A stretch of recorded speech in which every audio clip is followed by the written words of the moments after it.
Hello, fellow potatoes. Good morning, good afternoon, good evening. My name is Flair, and today we're going to do another deck profile of Weiss Schwarz, and this one is going to be a bit sad, given the context. I mean, if you can see right now and you're a whole life fan, it's already bad news bears here, but yeah, somebody's got to do it. So what we have here is obviously Hololive, right? But there's a little bit more to it than that. As you can see, it is all of the graduated members, unfortunately. I mean, yeah, this is a Hololive graduation deck, unfortunately. So, yeah, I mean, like I said, somebody's got to do it. This is technically not necessary, but I guess it's just to show you that it's possible to make it. I mean, I say graduated members, but obviously Chloe and Ami are in a different area in terms of that. But yeah, let us begin. Let us not waste any more time. Let us get started right away. And let us get started with, the top left corner, and it is going to be with Coco here, yellow. So before we dive a little bit more deeper, it's going to be mostly a blue and green deck, as you can see. So I made it work, and again, we're going to go along here and explain as we do. So here we are, Coco. If this card is in the center middle position, if you set a stage, this gets 1+ soul, so a little bit of soul rush, and then pay 1, ditch 1. When the card's placed on the stage at hand, you're going to pay the cost if you do, search your deck for up to 1 Hololive character, and then add it to your hand and shuffle your deck. So your genetic searcher, basically, it does get a bit of soul if it's in the center middle stage, which is pretty nice. So if you want the soul rush with her, you can, but it's basically just a 2 soul beater once you do the effect of the search. Obviously it's optional, but yeah, that's all that Coco has to offer. Yeah, let's get going to the next card here. The next is we have Watson. So again, technically she's not gone, right?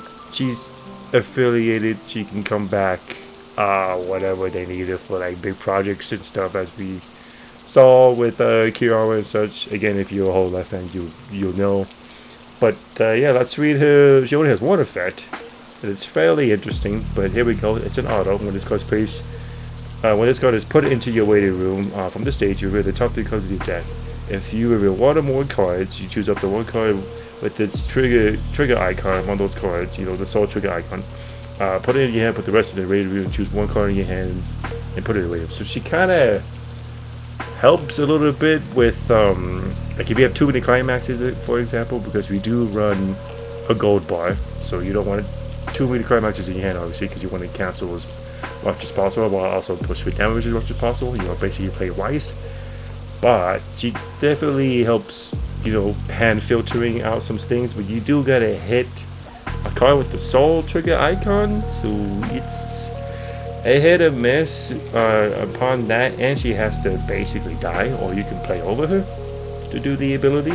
But yeah, it's, I wouldn't say it's not situational. It's just, again, a bit of hand filtering. It just kind of sucks that you have to rely on a soul trigger to get her effect going, and she must leave the stage somehow. So I mean, that's pretty easy to do. You can play over her, or you can just let her die in battle. But besides that, that's all she does. Next we have Rush here. Yeah, we're going pretty much way back. I mean, we started with Coco, and that's already felt like ages ago, right? But Rush here is also feeling quite a bit ago as well. Her graduation, or not really graduation, terminated, and I don't want to get into it, but if you guys know, you know. So yeah, so here's Rush here. It's a level 0. We're going to start with a continuous effect. If you have 1 or less other characters, this gets 1500 power. So it's a oversizer beater if you have 1 or less character, or if she's by herself, she gets that big power. The other ability is auto. When this card is placed on the stage from your hand, this gets the following ability until the end of the turn. Keep that in mind. The character facing this card cannot move to another position on the stage or be put to memory. So that can be big depending on the matchup, right? So with that second ability, to give the continuous period to not let a character basically not run or be put to memory, it's pretty huge. So if there's a deck that heavily relies on memory, can't really do that if Rush is facing that card, right? Or yeah, as far as running the goals, that's a no-go. Russia just says no, shuts that down. So yeah, and then she's oversized it basically. So yeah, that's all that Russia does. Next we go to do Fauna. Yeah, sucks to see Fauna go, and that's why she's here, graduated, but at least she left the good terms. Again, if you're a Hololive fan, if you know, you know, and if you don't know, I guess just ask around, you know. they'll tell you. So anyway, here's Fauna. She's an assist. She also has a climax combo, which we do run, but we get to that in a little bit. So her first ability is a standard continuous ability. All the other Hololive characters, obviously besides herself, gets 500 plus power. So man, 922 a point, sometimes 500 does give that little push to beat over something with the other characters, but most of the time doesn't come up. Second ability is why I run her. Put one keeper of nature from your climax area into the waiting room. At the beginning of your encore step, you may pay the cost. If you do, look up the four cards for the top of your deck. Choose one event or Hololive character among them, reveal it to your opponent, put it in your hand, put the rest of the waiting. So she basically searches. She digs through your deck towards the end of your turn, essentially, you know, basically. For this ability, you gotta keep that in mind. The encore step is when this happens, and then you have to pay the cost, which is just ditching the climax. It's a treasure. A little bit of spoilers there. It's a gold bar climax. I mean, it's you kind of see that coming. It's green card. Fauna's green. But yeah, you can also choose an event, which is kind of interesting. I like that little bit of utility as well. That's why you can see some events that I'm running in the deck. Down around the deck. A little bit further down again, we'll go talk about this once we get to it. But yeah, that's all she does. Yeah, here we go. Another rush here. We'll go to the next card here. This is our brainstormer for the deck. And I'm going to read, after I read the effect to you guys, I'm going to tell you that I was debating between this brainstormer and another brainstormer, but here we go. Ability time. At the beginning of your climax phase, you can choose one Hololive character and it gets 1000 power at the end of the turn. So 1000 power is not crazy, but it's better than 500. So yeah, there you go with that. And then next is the brainstorm. Pay one, flip over 4, go to the top of your deck, put it in the waiting room, and then perform the following action. Search your deck for one Hololive character, put it in your hand, choose one card in your hand, put it in the waiting room. Brainstormer, but she does not rest herself, and she doesn't rest any other character or do anything else to do for that brainstorm. So it's a pay one. You pay one stock to basically spam the brainstorm, because if you have, as long as you have stock and one card in hand, basically you can do this ability, because you do gotta trade out a card every time you hit a climax. So it's a hit or miss with it. Obviously you want to use it if you have like too many climaxes in hand, and if you hit more in the deck, depending on the deck state, you like most of the time you don't want to do that. But if you really were gonna get more climaxes back in your next refresh state of the deck, she can basically help you with that. You just search for the Hololive character, you put it in the hand, and then you ditch the climax, right? Because you don't have to ditch a character or an event or a specific card. You can ditch anything off the search. So yeah, as far as the other brainstormer go, it was going to be Chloe. Chloe brainstormer, I believe it's an assist. It's a level 0, obviously, and it's a salvager. It's definitely the generic pay one rest, right? Either herself or another character, and then it just salvages off of how many climaxes. But the thing is, I really need green to make obviously the green cards work for later games. So I did test it out. I took her out, I put the Chloe in, and green was just obviously not coming up as often, so I couldn't play my stronger green cards after level 1. So that's pretty much why. I could take one Rusher out and then put one of the Chloe brainstormers in there, but I haven't tested that out, and the results might be the same as last time, so just less often, obviously. But speaking of Chloe, here we go. This is not the brainstormer. This is a different Chloe card, but yeah, ability time. When this card is placed on the stage from your hand, choose one card. Choose up to one of your opponent's characters. Excuse me. Put it into memory, and then your opponent puts it back on the stage in any position. So it's a blink effect. That's good to stop your opponent from gaining markers, you know, essentially. Or if there's like an ability that it gains power until the end of the turn, for an example. And then if it's a cross turn effect and you want to give it that power now, you could just drop this Chloe on the board and then basically blink that said character that has that power boost, and then end that effect earlier. Or you can do the marker strat. So there's a marker under the card basically. If you use this effect, the blink effect, on that character, it gets removed on the board. That means the marker that was under it, or markers plural, there could be more, gets sent to the raid room because there's no target, right? It's not under anything. So that basically whips, and then that character comes back, and then they have to start over again with the marker shenanigans. So yeah, she's really good for that type of stuff. Other than that, she just blinks, because like the thing is, when it's placed on the stage, you have to do it.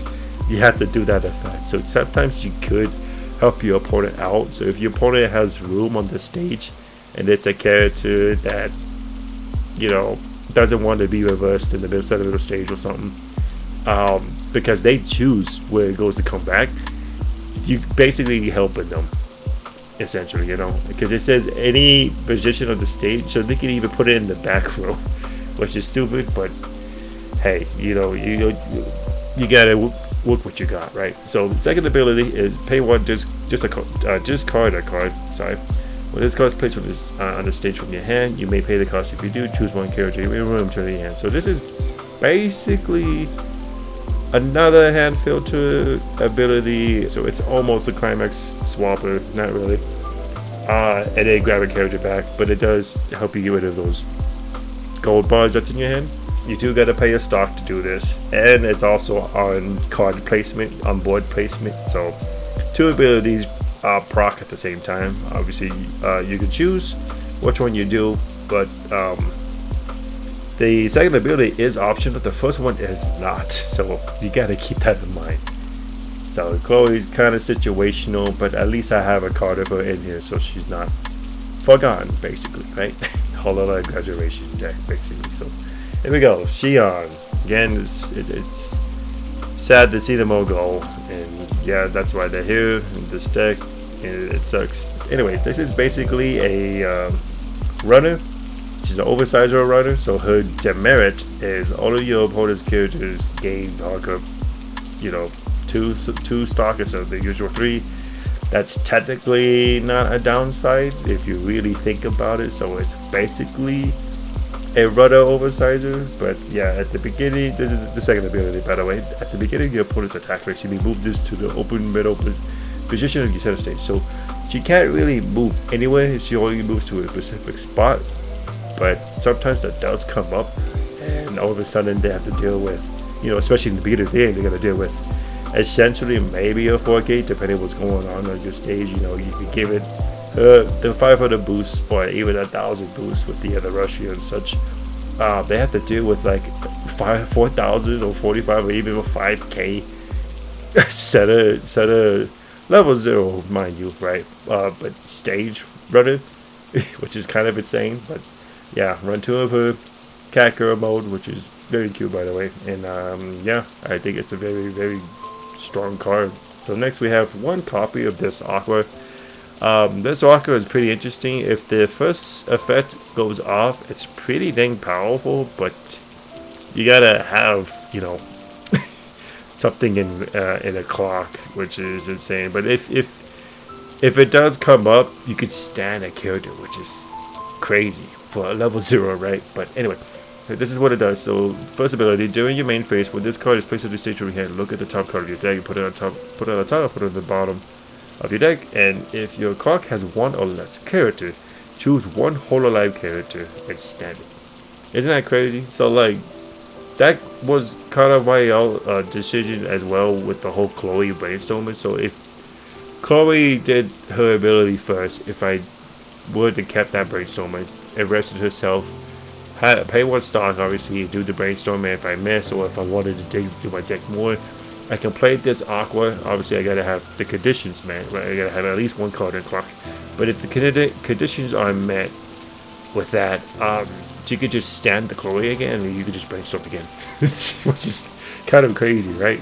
level 0 too. It's also a trial deck card as well, which is insane. But if you have more cards in clock, obviously this can activate, which sucks. But it makes sense for a strong ability like that because we standard abilities is pretty powerful in Weiss. So second ability is when this card is placed on the stage for your hand, reveal the top card of your deck. If that card is a Hololive character, put it in your hand, choose a card in your hand, put it in your hand. So again, more hand filtering, and this goes hand in hand with the old ability. So like again, when going back to the first ability, when she's placed on the stage from your hand, you can look at the top, right? Or you can put that card. You can put that card on the top. You can leave it on top, right? Or you can put it in the bottom of your deck. But if it's a Hololive character and you want to do this ability, to just keep it on top, because then the other ability procs, and then you can just activate it right then and there, and then you just get a free Hololive character basically for free, and you get the discarded card. So hand filtering again. If you have a climax in hand, ditch it off of this ability, so she can help with that. So obviously the second ability comes up more than the first. I wish the first comes up more because again, restatic is crazy, but it's very situational. You know, one card in clock is pretty hard to do these days because everyone's doing a lot of damage. There's hardly ever burn one effects out there that keep you out one card in clock to do this ability. So that's why there's only one copy of it. Very, very situational with that. But the second ability does help no matter what situation you're in, right? So, okay. Next is this Xian. Again, we're still on the 0. She's also another trial deck card, right? Okay, so pay 1 stock. At the beginning of your opponent's attack phase, you may pay the cost. If you choose one character facing this card and another character in your opponent's half stage and exchange them as stats. So she's basically a runner. Not really. She kind of forces one character in your opponent's board herself to face each other, right? So it's not like you can choose a card in the back row, because it has to be facing this card, right? And exchange them as stands. So it's okay. I'm not really sure. I can't think of any situation in the top of my head where this comes up that could be very beneficial. I mean, she's a 2500 beat stick basically. It's okay with stuff. So like, if there's a character that's getting power in the center middle stage, and then this Xian is facing a character that's not in the center middle stage, and if you swap them around, obviously once you pay this first the 1 stock for it, then they will lose that power. I guess that's a good example, but it's, you know, not a lot of people really play assist that only focuses the center middle unless it's very, very good, you know. So yeah, there's that, I guess. But moving on, because that's the only ability she has as far as that Xian goes.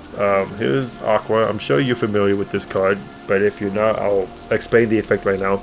Continuous. If this card is in the middle position on your stage, it gets 3000 power, so it's essentially a 3500. But yeah, the second ability is where people play her, including myself, obviously. Pay 1, put 1 Hololive character from your waiting room in the bottom of your clock. When this card is put in the waiting room from the stage, you may pay the cost. If you do, look at top 2 cards of your deck.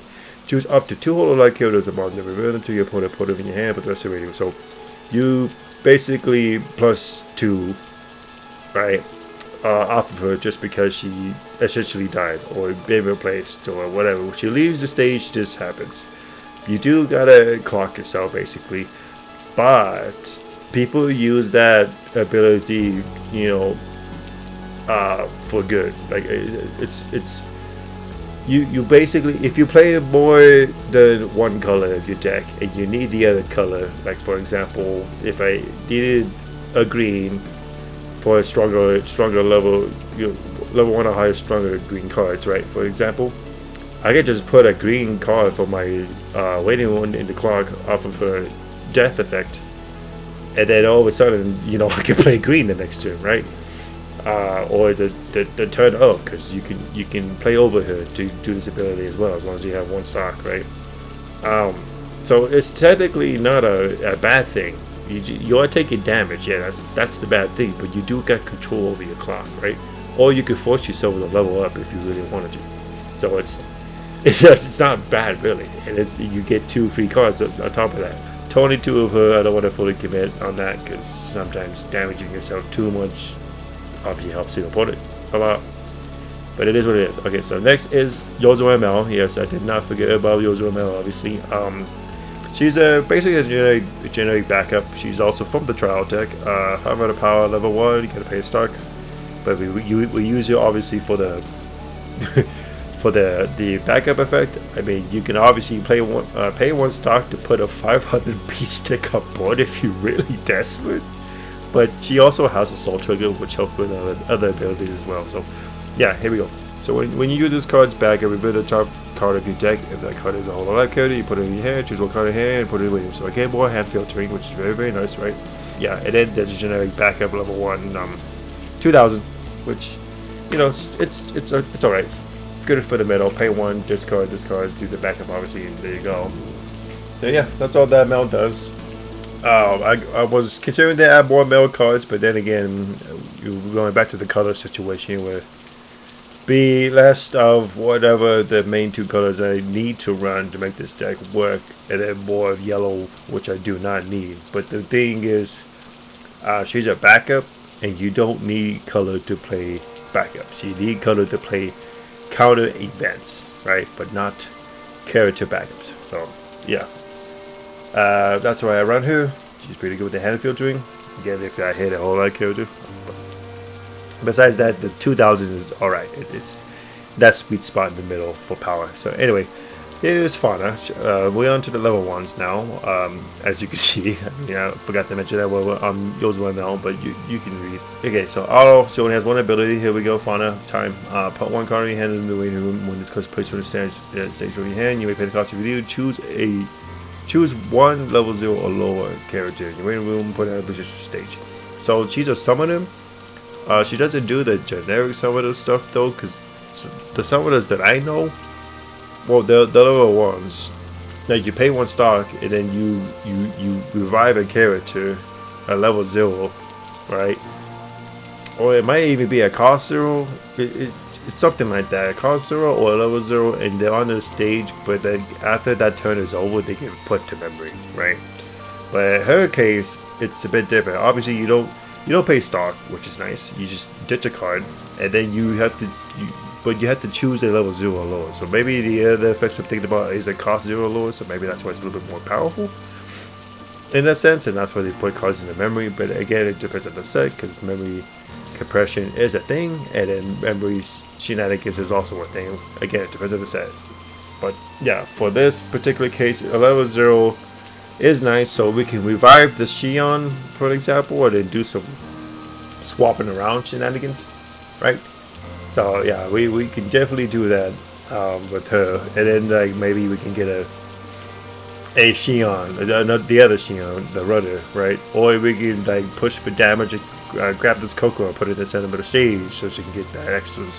So, or we can put this army on stage and then play over her to proc her ability to get more cards and such, right? So yeah, she's very good for that. That's why she's a full play set, because that ability does come up a lot, because we play gold bar as well, because you can ditch anything to do her ability. So if you have too many gold bars in your hand, or just climaxes in general, just ditch that climax away, get the level 0 character, which is very high obviously, right? You want to play mostly level 0s in your deck so you can have it playable, especially at the beginning of the game.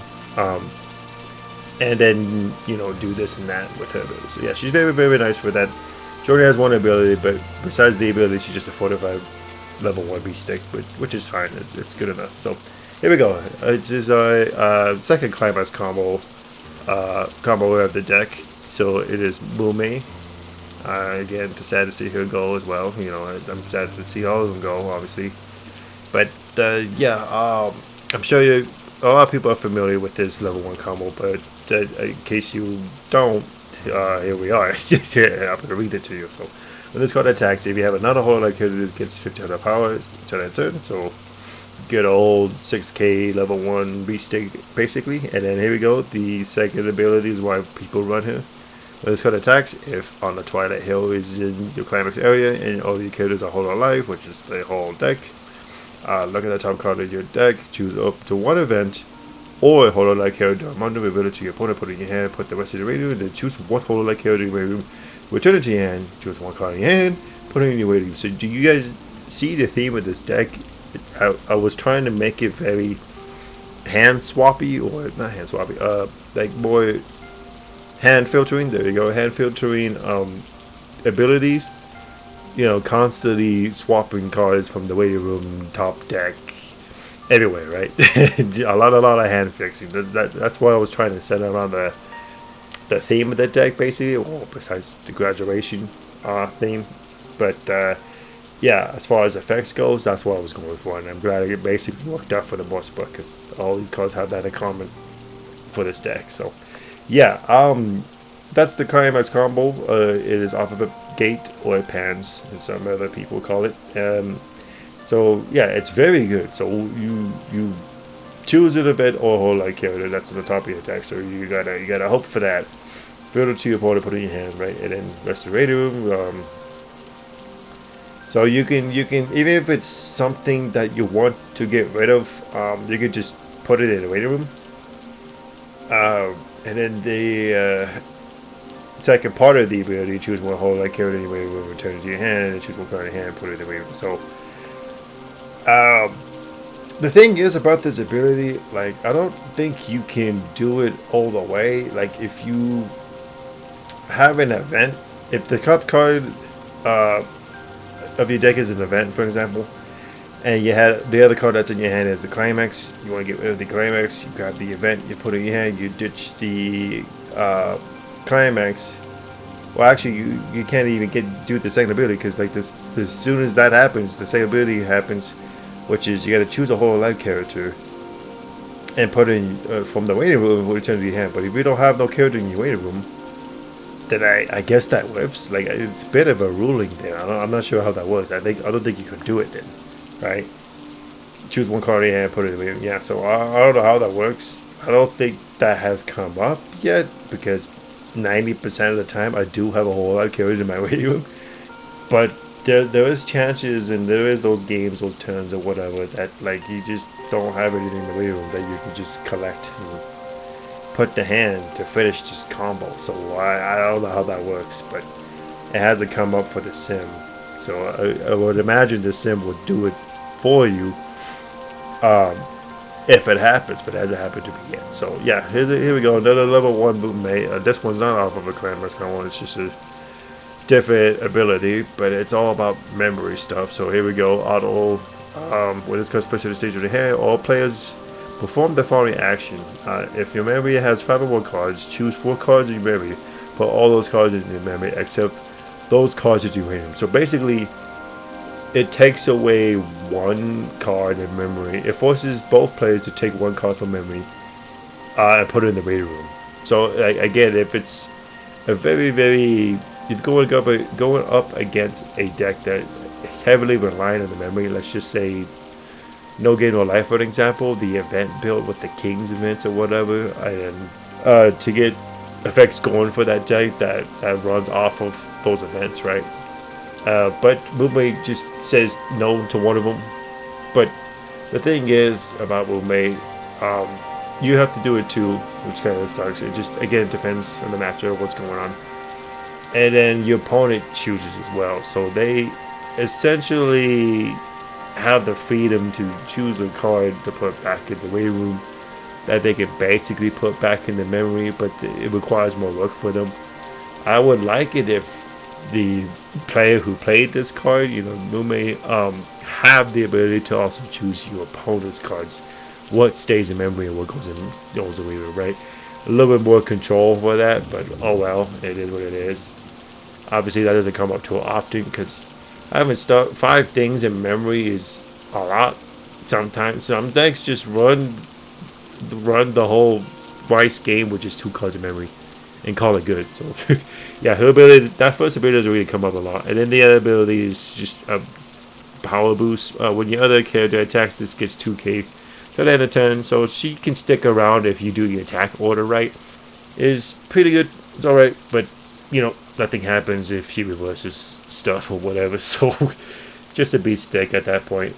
But yeah, here we go, back to the greens here. Level 1 event, because we gotta kind of not really have to run events, but it does help because some abilities in here, as we already went through them, can grab events.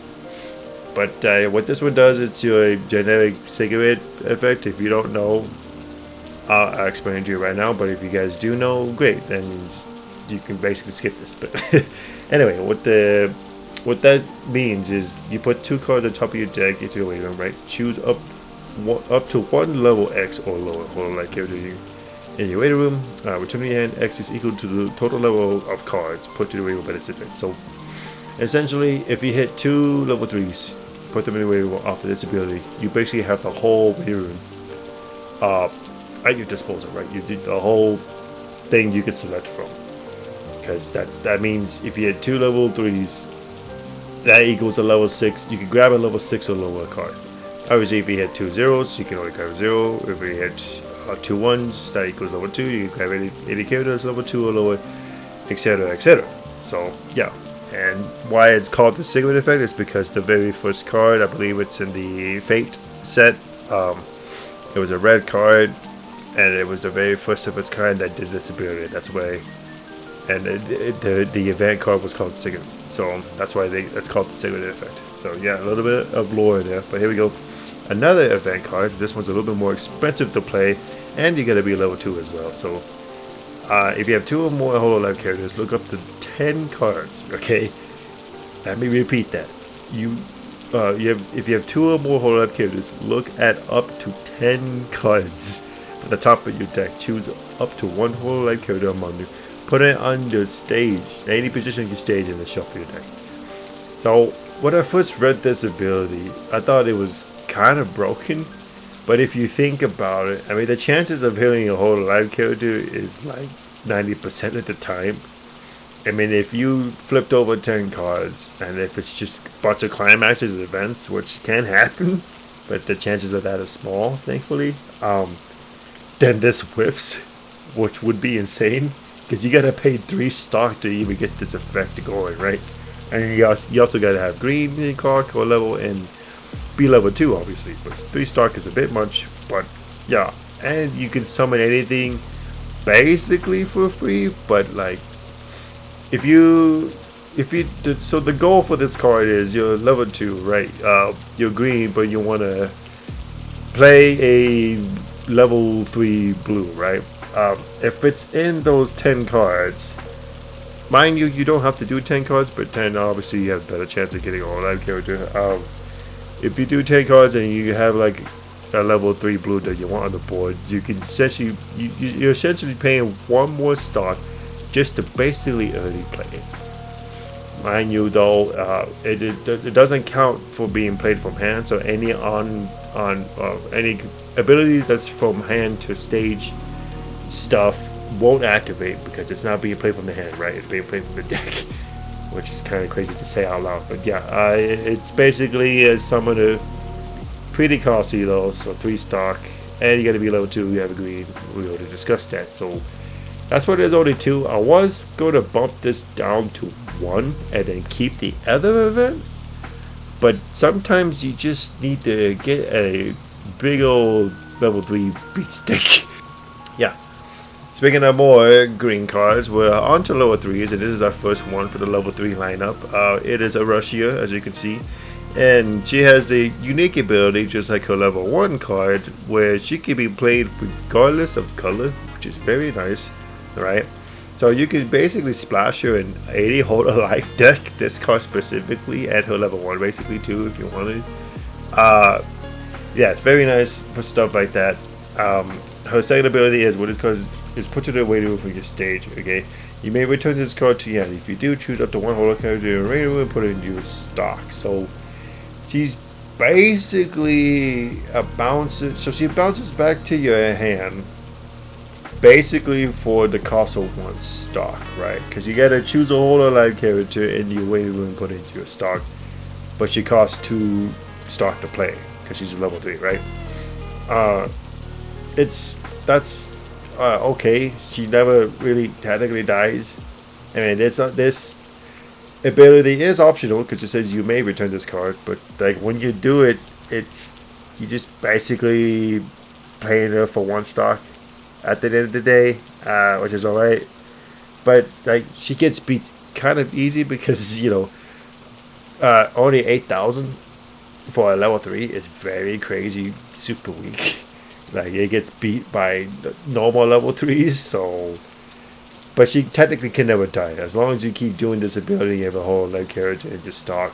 Waiting room to put into stock. Sorry, then she technically never dies, but you do gotta replay or pay the extra 1 stock to play her normally, right? Basically, so her third ability is when this card becomes reversed, if you have 2 or more other Hololive characters and this card's battle opponent is level 3 or lower, you may put the top card of your opponent's clock into the waiting room.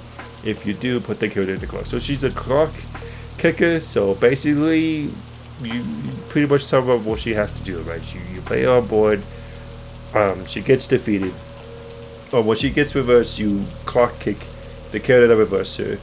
Obviously, if the character she's trying to clock kick, attempted to clock kick is level higher than level 3, then she obviously can't do that. But that's somewhat situational. Yeah, that's basically her whole profile. That's what you're trying to do with this card. That's all this rush here does. That's why there's only 1 of her, because that effect is pretty much situational, 50-50 with that. So yeah, next is good old Scooby-Doo Gura, right? I'm sure we're very familiar with this card. This card is restricted to 2 for a good reason, right? She's very powerful, man. So we're going to get into it right away. Here we go. So first ability is Continuous. If all your characters are Hololive characters, which is extremely easy to pull off, 3,000 power. So she jumps up to 11k, as long as you have another Hololive character, basically. Second ability, when this card is placed on the stage of your hand, you may put the top card of your clock into your win. So she's a essential generic level 3 healer, right? Third ability is why she is restricted. Climax combo, pay 2, put 1 card from your hand in the waiting room. When this card attacks, if Midsummer Sun is in your climax area and your hand has 6 or less cards in it, you may pay the cost. If you do 2 damage to your opponent, perform the following action 2 times. Put the top card of your deck into your waiting room. If that card had a trigger icon, deal 1 damage. So she basically, if all goes well and you have 6 cards or less in your hand and you pay 2 stock and you ditch a card and you hit a card with the soul trigger, right? She does a lot of damage. So back then, obviously, you can imagine if people tri-field with her, if there's 3 Guras and you had enough stock for it, enough hand for it, right? Because like you had to ditch a card to get this effect going. So even if you had 7 cards in your hand, right, and you pay 2 stock and you ditch 1, then you can still continue the effect because now you have 6, which is the minimal to get this effect going. So yeah, it's insane, man. So if she burns for 2, okay, and you do this twice. You put the top card of your deck in the waiting room, so she helps you mill too, right? And if that card had a trigger icon, you do 1 more damage, and you do it twice. So even if you hit your pants trigger climaxes, she still burns, man. So yeah, she's pretty insane. That's why she's restricted to 2, because people are using abuse that. They just stuff the deck full of cards with trigger icons, because like there's this 2/1 army that helps this girl in particular, make her even more powerful with her ability. And then there was also a level 0 Ina that I believe clock swaps or something. Not clock swap. She climax swaps, right? She's the climax swapper, and she's a level 0, right? And then she has a soul trigger icon. Like, she has no right to have a soul trigger icon, and because of that fact, Ina's also blue, and Go is also blue, so the synergy is there, right? You get what I'm going at with this. So yeah, it was crazy powerful, and it just had to be good of all characters, right? So yeah, obviously, sad to see her go. That's what she's in this deck, and she's too good of a finisher, I can't pass up on this finisher. Like, she even at 2 cards max copy of her, she's still very good, right? She's just not as consistent, but you can still pull this effect off, basically. So yeah, insane. Here we go, Aqua. if you have a step towards the future, Tokoyami Towa, and a step towards the future, Hoshimashi Susei, this card gets. So she can be early play, but obviously we do not play Susei or that Towa, but both those cards in particular, because still with us. They're thankfully still in Hololive, right? But Aqua has left, so it's fine. It just helps them being played out earlier. But going back to that level 2 green event where you pay 3 stock look at turn cards, again, you can play 1 level earlier anyway, right? With that card, so yeah. You just can't do the second ability, which is when this card is placed on the stage from your hand, draw up to 2 cards, choose 1 card in your hand, put it in the waiting room. So again, going with that hand filtering theme, right? Besides the graduation, obviously, theme, helps you filter cards with hand. So again, if you have climax or something you want to put in the waiting room to get put in the stock to do the rushier thing, bam, she's your gal. She can do it. Man, basically that's what her level 0 does too. More hand filtering ish, more cock filtering, but you get what I mean. A lot of cards being moved around. So a third ability is pay 1, put 2 cards from your hand in the waiting room. Okay, this ability activates up to 1 time per turn, so you can't spam it. Basically, when your character in the middle of the position of your center stage attacks, you may pay the cards. If you do, reveal the top card of your deck. If that card is all that character, stand this card, right? So we're gonna go back a little bit in time here. This Aqua also does the re-standard shenanigans, right? So basically she can do the same thing, but this one's, you know, a little bit more, I guess, forceful, I guess, in a way. You have a little bit more control to do it. When your character in the center middle position of your stage attacks, you may pay the cost. If you do, reveal the card of the deck, control that character to stand it. So she has to stand herself, not the other way around. And the character has to be in the middle position of the stage. So it's alright. Paying 1 stock is cheap for stock, obviously, but the 2 card ditch to restand her does kind of make sense. 2 is a little bit a lot, because in this deck you are already hand filtering already way before you hit level 3. So yeah, the cards you want to ditch to do this ability can be tricky sometimes, but if you could do it and actually get the restand going, then go for it, right? Because it's basically a 4th attack. Again, you gotta do the attack order carefully, but yeah, if you pull it off, then yeah, 4th attack. So pretty dang powerful. So that's what this Aqua does. That's why I run 2 of her. I could just ditch the girl and run 4 of her, but you know, again, the girl is just too good to pass up, man. So yeah. Next is Mume again, right? Here's our other finisher, in case Good misses or whiffs, or we didn't get a chance to do her ability, etc., etc. Because Weiss is Weiss. Stuff's gonna happen where things are not gonna go in your favor, right? So anyway, level 3 Mume, she climax combos off of her level 1 climax combo, by the way. So here we go. Continue with this card gets 500 plus power for each of the other Hololive characters, which is a little odd. Usually, as being some level 3s do count themselves when they do powers or other things like unplayability, or if you have this amount of characters with this trait, which is essentially the whole deck, then look at the top cards of your deck, grab that many based on how many cards are on your board, essentially, and they do include themselves. But for power, I think most of the time they do count themselves, but for some reason Mummy just said no, not me. Everybody else power up me, you know, whatever. But second ability is when this card's placed on the staging hand, generic healing, put the top card of your clock in the waiting room, okay?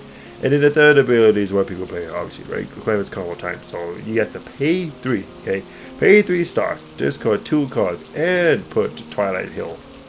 You know, you climax from your climax area into the waiting room. So when this card's battle opponent becomes reversed, you may pay the cost, which is all that, like we just what I just stated. If you do, choose up to 3 cards of your opponent's waiting room, put it on top of your deck, and then deal 5 damage. So it basically decompresses, but then it burns for 5. So if it burns for 3, that'd be kind of crazy, because that's free damage. Obviously, you're going to put 3 non-climax cards back on top of your opponent's deck and then burn for 3. But The 5 is a bit much, but then that ability would be too good if it was exactly the damage you put it back on top of your opponent's deck, basically for free. That's why I want to play 2 of her. I could technically add a 3rd mermaid, but yeah, it is what it is. But it's nice that she climax combo off of the same card as her level 1 combo. So once you have the climax, you're good with that, right? So a little bit of utility there. It's nice. So yeah, that's all what this mermaid does. So she's definitely my backup if things go wrong with Goya or even with Aqua.